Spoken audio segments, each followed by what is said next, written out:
ঢাকা ৮ আসনের সকল প্রার্থী দুর্নীতি ও চাঁদাবাজির সাথে জড়িত নয়। এই আসনে একজন প্রার্থী জড়িত আছেন বলে উল্লেখ করেছেন ১০ দলীয় জোটের মনোনীত প্রার্থী নাসির উদ্দিন পাটোয়ারি।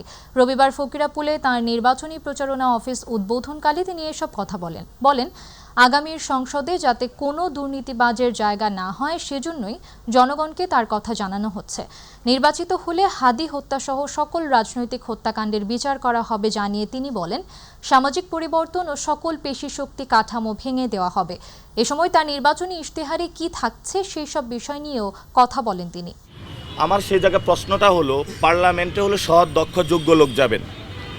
যখন একজন গ্যাংস্টার, চাঁদাবাজ, দুর্নীতিবাজ এবং সন্ত্রাসী ব্যক্তি পার্লামেন্ট সেশনে দাঁড়িয়ে থাকে বা নির্বাচনে দাঁড়িয়ে থাকে, পেশি শক্তি ব্যবহার করে, কালো টাকা ব্যবহার করে, এটার বিরুদ্ধে তো আগে আমাদের বলতে হবে। এগুলা নিয়ে আমরা কথা বলবো এবং এগুলার আমরা ইশতেহারও দিব।